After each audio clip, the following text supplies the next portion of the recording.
Film के शुरू में हम एक खातून चिन शुली को देखते हैं जिसका हस्बैंड इसे डिवोर्स दे देता है। इनका एक बेटा भी होता है जिसकी कंप्लीट कस्टडी शुली के पास थी और इनके बेटे का नाम बेबी होता है। और शुली चाहती थी कि इसका बेटा बिल्कुल वैसा करे जैसा वो चाहती है। इसके अलावा शुली को जम्स फोबिया भी है, वो हर वक्त सफाई करती रहती है। एक दिन शुली को सफाई के दौरान अपने बेटे के कमरे में से एक बॉक्स मिलता है जिसके अंदर स्टैम्प्स होती हैं, जिससे शुली को पता चलता है कि इसका बेटा तो इसे फेक रिपोर्ट दिखाता रहा है, जिससे शुली को बहुत गुस्सा आता है। दूसरी तरफ बेबी जब अपने फ्रेंड के साथ बैठकर स्कूल ट्रिप की बातें कर रहा होता है तभी एक लड़की आकर बेबी के फ्रेंड से इसकी जैकेट मांगती है, जिस पर सभी लोग इसका मजाक उड़ाते हैं। इसके बाद बेबी फेक रिपोर्ट कार्ड बनवाता है ताकि वो स्टैंप लगाकर अपनी मॉम को दिखा सके और इसकी मॉम इसे ट्रिप पर जाने की परमिशन दे दे। बेबी जब घर आकर स्टैम्प बॉक्स ढूंढ रहा होता है तो इसकी मॉम अचानक से रूम में आ जाती है। बेबी जल्दी से उठकर अपनी बुक पकड़कर शो करवाता है कि जैसे वो पढ़ रहा था। तभी इसकी मॉम इसके सामने स्टैम्प बॉक्स कर देती है, जिसकी वजह से बेबी गिल्टी फील करता है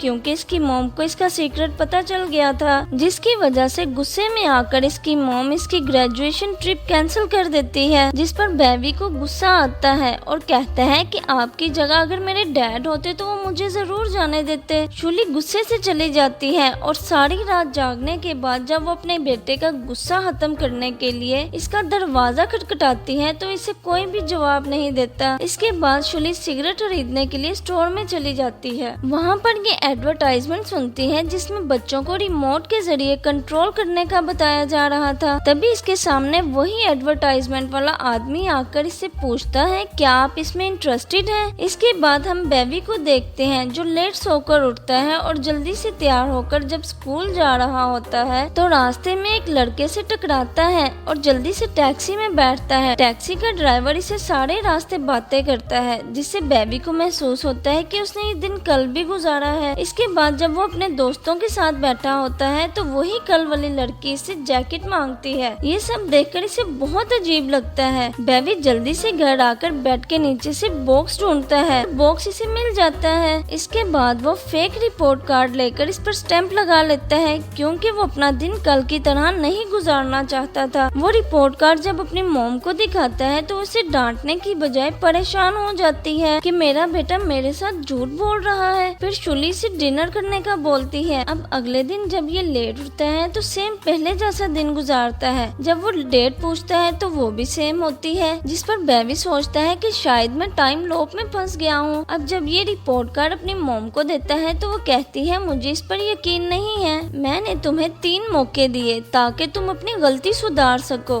मगर तुमने इसे थोड़ा सा भी सबक हासिल नहीं किया। इसके बाद शुली अपने बेटे से कहती है कि अगर तुम ऐसे ही करते रहे तो हमेशा के लिए इसे लोप में फंस जाओगे। शुली इसके सामने रिमोट निकालती है और रीसेट का बटन दोबारा से प्रेस कर देती है, मगर अब बेबी ऐसा दिन नहीं गुजारना चाहता था, इसलिए अब की बार वो असली रिपोर्ट कार्ड देता है, जिस पर इसकी मॉम खुश हो जाती है कि रिमोट के इस्तेमाल से मैं अपने बच्चे को काबू कर सकती हूँ। अब वो अपने बेटे से हर वो काम करवाना चाहती है जो इसे नापसंद है, इसलिए शुली अपने बेटे को करेले का सालन खाने के लिए देती है, ये देखने के लिए कि इसका बेटा अब भी इसकी बात मानेगा या नहीं। बेबी को अपनी मॉम से अब डर लगने लगा था, इसलिए वो हर काम कर रहा था जो इसकी मॉम कह रही थी। अब बेबी की मॉम इसे पुराने स्कूल में जाने का कहती है ताकि ये अपने दोस्तों से ना मिल सके। इसके अलावा शुली प्लान बनाती है कि बेबी एक दिन को 15 दिन रिपीट करे, जिससे इसे लेसन अच्छी तरह याद हो जाएगा। बेबी की लाइफ पर अब पूरा कंट्रोल इसकी मॉम का था, जिससे बेबी को अब घुटन होना शुरू हो गई थी। कुछ दिन के बाद हम बेबी को लाइब्रेरी में देखते हैं